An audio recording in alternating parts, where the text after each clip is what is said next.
율법을 주신 이유라고 하는 제목으로 말씀을 준비했습니다.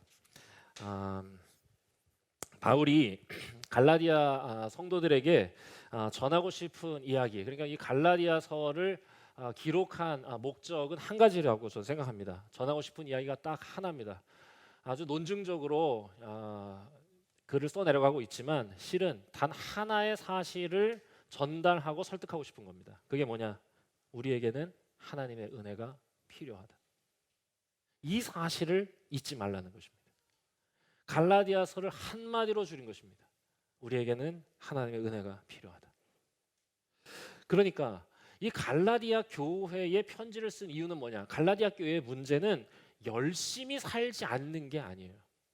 열심히 삽니다. 바르게 살려고, 성실하게 살려고 애를 씁니다. 그런데 자꾸 혼자 달리려고 하는 겁니다. 옛 버릇대로. 하나님의 은혜가 나로 하여금 전혀 새로운 삶을 시작하게 하셨음을 경험하고 알았음에도 불구하고 자꾸 예전처럼 혼자 살려고, 내 힘으로, 스스로의 힘으로 달리려고 하는 겁니다. 그래서 오늘 읽진 않았지만 3장의 첫 1절부터 이렇게 시작합니다. 어리석도다 갈라디아 사람들아, 예수 그리스도께서 십자가에 못 박히신 것이 너희 눈앞에 밝히 보이거늘 누가 너희를 꾀더냐? 너희에게서 다만 이것을 알려 하노니 너희가 성령 받은 게 율법의 행위로냐 아니면 듣고 믿음으로냐? 너희가 이같이 어리석으냐? 성령으로 시작하였다가 이제 육체로 마치겠느냐? 어리석다는 말을 2번이나 합니다. 이게 뭐냐? 분별이 없다, 판단이 흐리다, 생각이 없다, 이런 뜻입니다. 너 왜 이렇게 분별이 없어? 왜 이걸 모르는 거야? 왜 잘 가다가 돌아가는 거야? 라고 얘기하는 겁니다. 잘 갔잖아. 그 길로는 구원에 이를 수 없다는 걸 알면서, 그 길로는 샬롬, 하나님의 완전을 이룰 수 없다는 걸 알면서 왜 성령과 손잡고 잘 가다가 왜 그 손을 놓으려는 거냐는 겁니다. 여러분, 구원에 이를 수 있는 길은 하나밖에 없습니다. 하나님과 손잡고 그 길을 함께 가는 것. 여러분, 그 길이 맞긴 맞아요. 갈라디아 교인들이 가려고 하는 그 길이 맞아요. 율법의 요구를 이루며 살아가는 그 길이 맞는데 혼자는 못 간다는 겁니다. 하나님과 손잡고 함께 가야 이룰 수 있는데 왜 손 놓으려는 하는 거냐? 라고 얘기하는 거. 이건 마치 그런 겁니다. 백종원의 골목 식당에 나오는 여수 꿈뜨락몰의 문어집 아저씨 같다. 이 프로를 보시는 분이 계신지는 모르겠는데 꿈뜨락몰이라고 청년몰이 여수에 생겼습니다. 장사가 안 됩니다. 왜? 요리가 맛이 없어요. 그래서 거기 이제 긴급 처방을 하려고 백종원이 들어간 것이죠. 다른 사람들은 말을 다 잘 들어요. 그런데 한 사람이 말을 안 듣습니다. 문어집 아저씨. 문어 해물탕으로 어디 가서 상 받은 적이 있는데 이분이 그걸 자꾸 고집하는 거예요. 그랬는데 백종원 그 대표가 먹어보니까 맛이 없거든. 그래서 계속 좋은 말로 타일러요. 너 이거 안 되겠다. 문어 라면 해라, 라면. 그러니까 난 요리사인데 라면 하라고 그런다고. 잘 만들지도 못하면서 마지막 촬영 때까지 그걸 굳이 문어 해물탕 하겠다고. 어리석도다. 여러분, 장사를 잘 하려면 백종원과 함께 가야 됩니다. 그 모르세요? 네, 함께 가야 돼요. 고집하면 안 돼. 자기가 하겠다 그러면 안 돼요. 1859년에 나이아가라 폭포에 400m짜리 미국과 캐나다를 연결하는 줄이 매달립니다. 어마어마하죠. 48m 높이. 지금처럼 무슨 막 대단한 기계가 있어가지고 와이어로 팽팽하게 하는 것도 아니고 그냥 줄로 대충 어떻게 당겼겠지. 400m 아마 상상만 해도 이렇게 쳐졌을 것 같아. 그냥 그 무게 때문에. 그런데 거기에서 외주를 타고 그걸 건너겠다. 신문에 광고를 낸 패기에 찬 젊은이가 있었습니다. 26살 찰스 블론딘. 사람들이 몰려들었어요. 야, 18kg의 봉을 들고 400m를 건너갑니다. 뭐 정말 오싹하죠. 막 물 튀지 막. 줄은 줄은 축 처져 있지. 지금 이거를 쫙 하고 건너요. 사람들이 쫙 하고 박수, 완전 흥분해가지고 뒤로 갑니다. 뒤로. 그 다음에 사람들이 더 좋아하니까 그래 좋아 좋아, 외발 자전거 타고 갑니다. 사람들이 더 좋아하라고 중간에 서서 거기서 잠깐 이런 이 막사 같은 거를 짊어지고 가서 중간에 앉아서 밥을 먹어요. 역사상 최고의 고개사다, 이렇게 이 사람을 인정합니다. 실제로 그날 몇 번을 반복한 뒤에 사람들이 있는 곳을 바라보면서 이렇게 말합니다. 제가 사람을 업고도 이 줄을 건널 수 있다고 믿으십니까? 그랬더니 사람들이 믿습니다, 믿습니다 이렇게 하는 거예요. 거의 뭐 종교 집단이 됐어요. 나오십시오. 나 아무나 받겠습니다. 사람들이 믿습니다, 믿습니다. 아무도 안 쳐다봤어요. 그때 손 들고 한 사람이 나갑니다. 매니저 해리 콜코드라고 하는 사람입니다. 덩어리 업고 생각만 해도 너무 아찔해요. 줄은 더 처지겠죠. 400m, 중간에 200m쯤 갔을 때는 이제 오르막길을 올라야 되는 상황 아닙니까? 이거 미끄러지면 어떡해? 물 닿아가지고. 아니 별 상상이 다 되는데, 마치 지금 이 갈라디아 교인들의 상황은 뭐냐? 등어리 업힌 해리 콜코드가 중간에 가다가 200m 지점에서 앞에 있는 찰스 블론딘을 부르는 겁니다. 헤이 찰스, 나 여기서부터 혼자 갈래. 내려줘. 미친 거죠? 못 갑니다. 갈 수 없어요. 이것과 같다는 거예요. 잘 가다가 혼자선 건널 수 없는 이 줄을, 그 길을 가는 유일한 방법은 업혀가는 거예요. 그런데 거기서 내리겠다고 하는 게 얼마나 어리석냐. 자, 실제로 이 찰스 블론디는 해리 콜코드하고 같이 건너갑니다. 이 해리 콜코드는 매니저예요. 매니저니까 믿었어. 끝까지 가서 성공합니다. 역사에 길이 남는. 자, 무엇이 어리석다는 거냐? 스스로의 힘으로 할 수 있다고 생각하는 거예요. 우리에게 하나님의 은혜가 필요하다는 사실을 잊어버리는 거예요. 이게 자꾸 잊어버려요. 그게 사람이에요.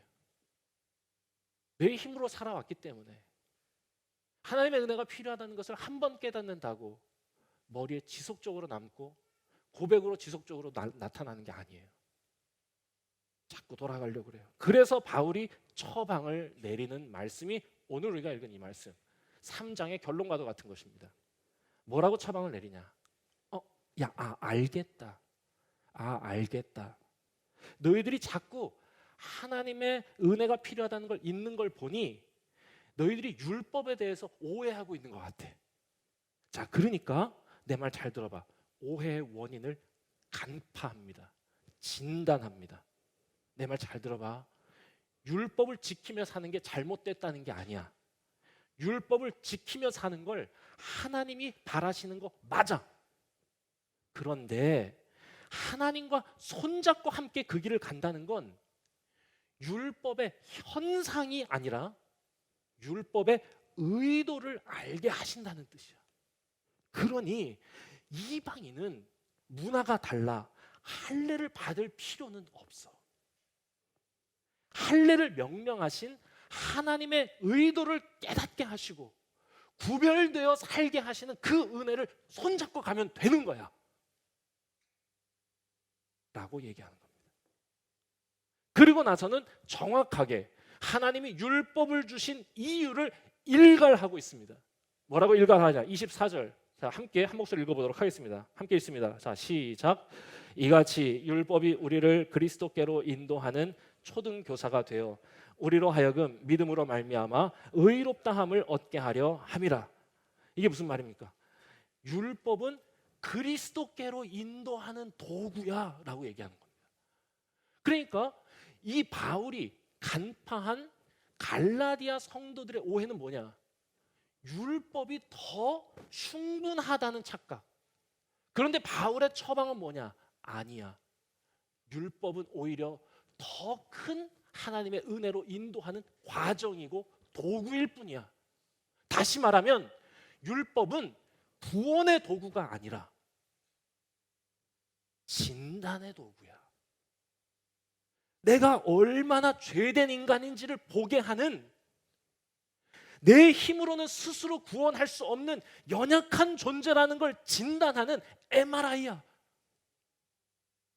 그래서 그 진단을 통해서 나에게 무엇이 필요한지를 깨닫게 하는 하나님의 도구였던 거야. 그래서 하나님이 아브라함에게 약속을 먼저 주시고 그 다음에 율법 주신 거야. 진단하라고. 진단하면 어떻게 돼요? 내가 부족하다는 걸 아니까. 내가 부족하다는 자기 인식이 생기면 그 자기 인식은 우리를 어디로 인도합니까? 그리스도의 은혜로 인도하는 것입니다. 너에게 하나님의 은혜가 필요하다는 것을 깨닫게 만드는 거예요. 율법이 없다면 내가 그렇다는 걸 알 수도 없었을 것입니다. 그렇게 살려고 노력해보지 않았으면 내가 그렇다는 걸 발견하지도 못했을 것입니다. 그러니 율법은 악한 것이거나 필요 없는 게 아니에요. 열심히 살려고 하는 자라야 내 힘으로 온전할 수 없다는 걸 깨닫는 거지. 지멋대로 살고 방탕하게 살면서 하나님의 은혜가 필요한 줄 알겠습니까? 이것이 율법이 주신 목적이라는 거예요. 자기를 보게 하는 거. 저는 이 바울의 진단과 처방이 너무 멋있습니다. 그냥 이 한마디로 끝내버렸어요. 그리스도께로 인도하는 초등교사야. 율법이 뭔지를 바로 일갈하는 거죠. 그냥 너를 보게 하는 거야. 그래서 부족한 인간이 하나님의 은혜가 없이는 안 된다는 걸 깨닫게 하시려는 거야. 나는 하나님의 은혜가 필요한 존재로구나. 오히려 내 안에 없는 게 무엇인지를 깨닫게 하는 거. 이게 좋은 예화인지는 모르겠는데 고2 때 제가 저희 형에게 숟가락으로 머리를 맞았습니다.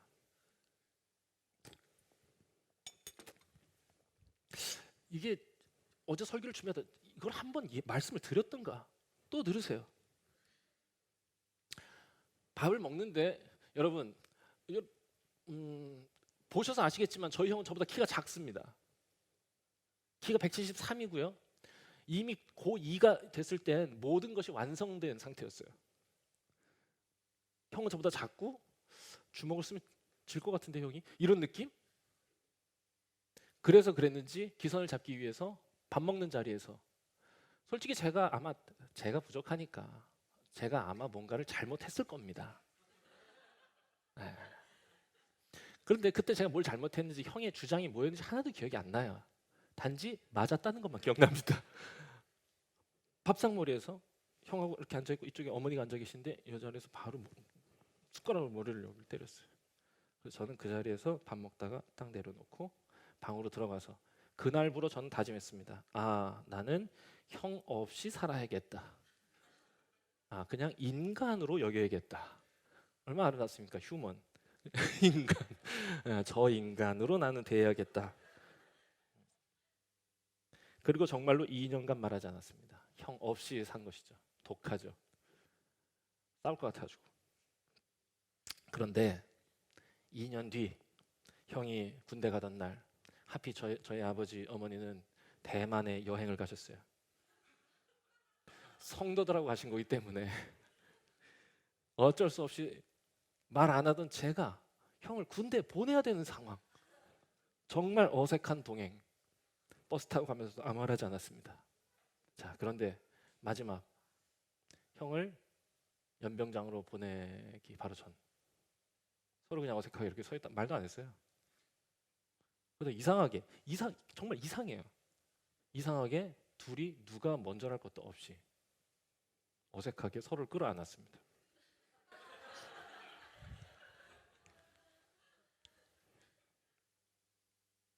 그리고 형은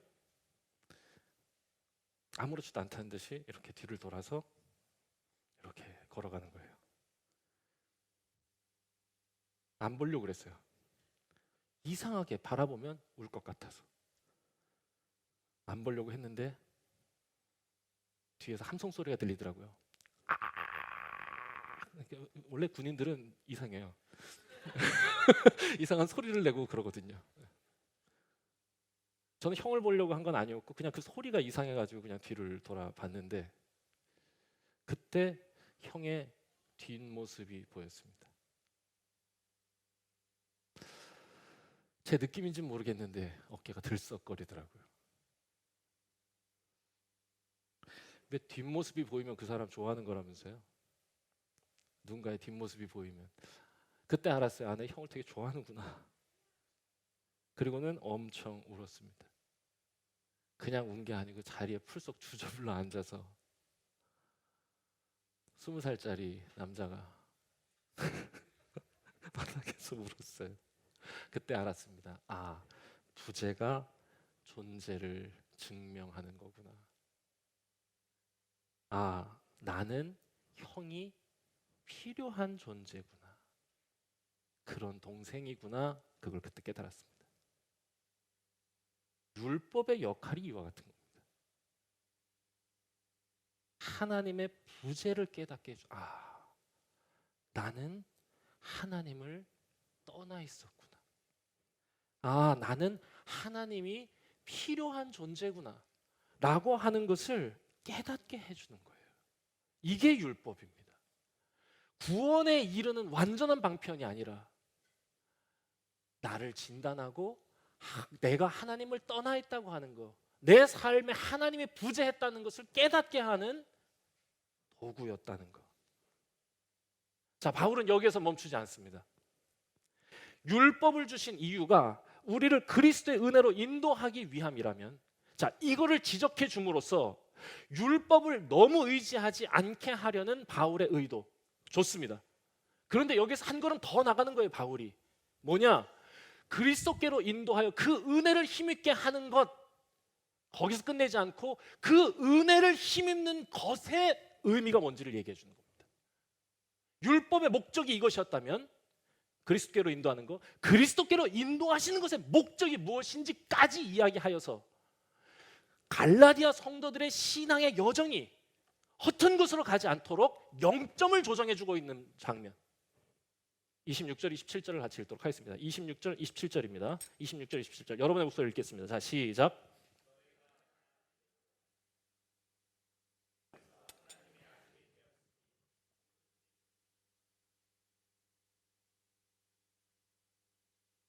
은혜의 목적이 뭐냐? 하나님의 아들이 되게 하려는 거.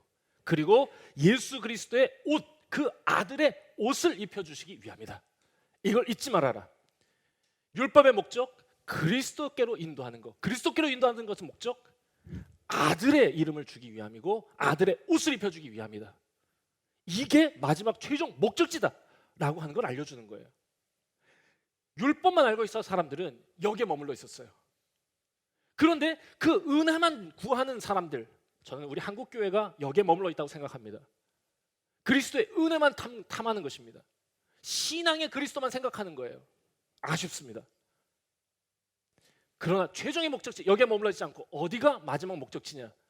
그리스도로 옷 입는 것입니다. 여기가 우리가 가는 신앙의 마지막 목적지라는 걸 얘기해 주는 거. 아들이라고 하니까 또 발끈하는 사람도 있죠. 왜 아들이냐? 그럼 난 뭐냐? 나는 남성적 서사가 진짜 성경에 이런 게 마음에 안 들어요. 막 이렇게 얘기하는 분이 있을 수도 있어요. 그래서 어떤 사람들은 이거를 하나님의 자녀라고 번역도 합니다. 그런데 이 표현이 가진 혁명적인 본질을 놓치기 십상입니다. 이렇게 하면. 왜냐? 고대 사회의 그 정황을 이해해야죠. 아버지의 모든 유산은 아들에게 상속되는 거예요.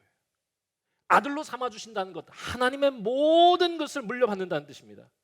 그러니 남자건 여자건 하나님의 아들이고 상속자다라고 이야기하고 있는 것이에요. 이게 얼마나 감동적입니까? 비슷한 표현도 있어요. 반대인데 계시록에서는 뭐라고 하냐? 우리를 다 그리스도의 신부라고 표현하고 있어요. 신부. 저 남자인데요? 맞아요. 남자도 신부고 여자도 신부입니다. 이게 뭐냐? 모두가 약속 안에서 친밀함을 누리게 하신다는 거예요. 그러니 남자도 신부고 여자도 아들이라 이거지. 이것이 우리를 그리스도의 은혜 가운데로 불러주시는 하나님의 은혜의 목적이다. 아들로 입양하시기 위함이다. 신부 삼기 위함이다. 그 유업을 받기 위함이고 풍성한 삶의 그 자리로 우리를 초대하기 위함이다 라고 얘기하는 거. 그리고 한 걸음 더 나아가, 여러분, 아들이 되고 아들의 옷을 입는다는 거, 여러분 무슨 말입니까? 아니, 무슨 말로 여러분 들리십니까? 제일 중요한 게 뭐예요? 아들을 닮아간다는 거죠. 이게 최종 목적지라는 거예요. 율법을 지키는 수준이 아니라 아들이 되어 아들처럼 살게 되는 거. 그리스도의 옷을 입어 그리스도처럼 살아가는 거. 예수를 믿어 예수처럼 살아가는 거.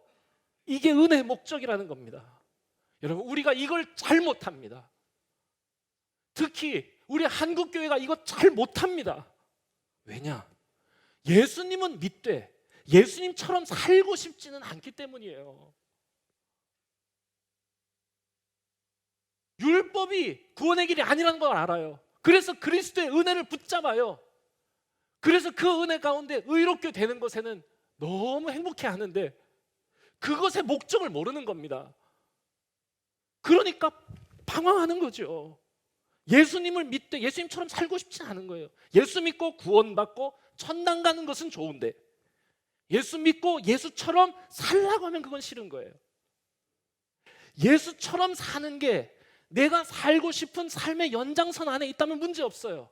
하지만 내가 살아온 혹은 살고 싶은 삶을 포기하거나 뒤집어 엎는 것이라면 그건 싫다는 겁니다. 근데 바울은 계속 얘기해요. 아니라고. 진짜 목적은 예수처럼 사는 거라고. 로마서, 이 갈라디아서는요 서로 형제 편지예요. 로마서에서 똑같이 얘기합니다. 하나님께서 우리를 부르심은 우리로 그 아들의 형상을 본받게 하기 위함이다. 그러니 진짜로 은혜 가운데 산다는 건 어떤 뜻입니까? 믿는 거 아니요, 믿어서 사는 것입니다. 예수님처럼 은혜만 바랐지 은혜의 목적을 몰랐기 때문에 나타난 결과. 제가 수업 시간에 기독교 이해를 가르치는데 학생들에게 물어봤어요. 진짜 위험하다는 걸 알고 물어봤어요. 무슨 말이 나올까 너무 겁이 났는데, 한국 기독교가 가진 문제가 뭐라고 생각하냐.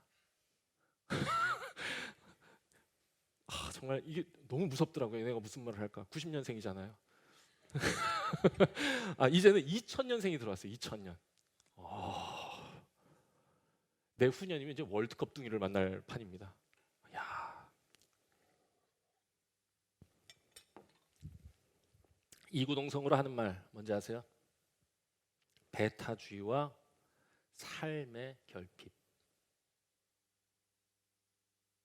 여러분, 이게 대학생만 그렇게 얘기하겠어요? 우리 학교는요 70%가 비기독교인입니다. 30%는 기독교인이요. 그런데 이구동성입니다. 대학생뿐만 아니라 대한민국의 국민이라면 거의 공통적으로 지적하는 문제라고 생각합니다. 은혜의 목적을 몰랐기 때문에 이런 결과가 나오는 거예요. 배타주의. 여러분, 은혜가 우리를 어떻게 만듭니까? 오늘 말씀에서 보니까 뭐예요? 헬라인이나 유대인이나 종이나 자유자나 남자나 여자나 그리스도 안에서 하나다. 여러분, 은혜는요 예수 그리스도처럼 우리를 살게 하시는데 어떻게 배타주의와 차별주의를 깨뜨리시는 겁니다. 여러분, 구별이 없어진 세상을 만들겠다는 게 아니죠. 신분을 다 철폐하자. 종과 자유 모두가 다 똑같이 하자. 그럴 수 없겠죠. 이 세상이. 남자와 여자 완전 평등. 극단적 페미니스트들의 저 오류라고 생각합니다. 왜냐하면 우리는 남자와 여자의 특성과 자질, 장점과 단점을 한국인의 문화, 서양인의 문화가 서로 다르다는 것 인정합니다. 공존을 아름답게 봅니다. 이 구별을 넘어, 이 구별을 무시하는 게 아니라 이 구별을 넘어, 이 구별에 앞서 우리를 결정짓는 하나의 정체성이 있다. 그게 뭐냐? 그리스도인이라는 것. 우리는 다 하나님의 은혜가 필요한 사람들이라는 것. 그러니 정말 기독교, 우리 예수님의 가르침, 성경의 말씀은 뭐냐? 모든 배타와 차별의 장벽을 깨뜨리는 것입니다. 나만 옳다고 하면 안 돼요. 여러분, 한국교회 상황이 뭡니까? 너무 잔인하지 않습니까? 불상의 목 자르기. 제주 원명선언의 불상 750기를 잘라버렸습니다. 제가 찾아가서 그 주지스님한테 잘못했다고 얘기하고 싶어요. 이게 왜 이런 현상이 벌어지냐? 우리만 옳고 쟤네는 틀렸다. 이래서 한국의 주된 종교인 불교를 전도의 대상으로 삼고 거기를 공격 대상으로 여긴 겁니다. 그래서 제일 처음에 우리 서울역에서 막 이 큰 소리로 외치는 예수천당 불신지옥 아시죠? 요즘엔 그런 패러디도 나왔죠. 불신지옥 김밥천국이라고. 그런데 여러분, 이게 처음에는 어떻게 시작했냐? 예수천당 불교지옥이라고 있었어요. 근데 이게 이제 너무 반론에 많이 부딪히니까 조금 바꿔서 불신지옥으로 바꾼 겁니다. 아직도 사찰 앞에서 찬양하는 사람들이 있어요. 정말로 그 사람들에게 하나님의 은혜가 필요하다는 것을 알려주려는 사람들의 태도는 아니다. 이슬람 사람들을 보면서 이슬람이 이 나라에 들어오면 사단의 나라가 되는 것처럼 말하는 사람들이 있어요. 적어도 그들에게 정말 예수 그리스도로 인한 하나님의 은혜가 필요하다는 것을 전하고 그들의 삶이 구원받기를 소망하는 그리스도인이라면 그런 문법을 가져서는 안 된다 얘기하고 싶어요.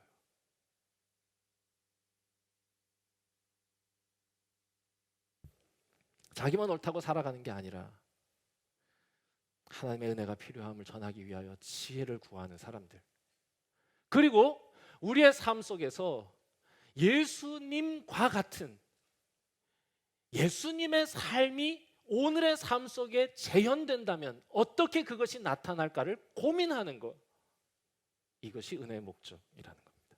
말씀 정리하도록 하겠습니다. 오늘 이 말씀은 우리의 신앙을 0점 조정해주는 말씀이라고 저는 읽었습니다. 자꾸 혼자 가려고 하는 우리들에게 일깨워주는 것, 아니다, 우리는 다 은혜가 필요한 사람이다. 율법은 우리를 진단하는 도구이지 구원의 방편이 아니다. 그러나 그 길을 가는 것은 옳은데 그 길의 끝에 이룰 수 있는 유일한 길은 하나님과 함께 그 은혜를 힘입어 손잡고 가는 것이다. 그리고 그 길의 끝에 우리가 만나게 될 하나님의 은혜의 목적지는 어디냐? 아들, 그리고 그 옷을 입어 예수님처럼 우리의 삶이 바뀌는 것, 예수 믿어 예수로 사는 것이다. 이 사실이 우리들의 신앙 속에서 늘 변치 않고, 특히 우리 배화 공동체가 이 신앙의 기준을 잡고 신앙생활 함께 해나가는 아름다운 공동체 되기를 주의 이름으로 축복합니다. 기도하겠습니다.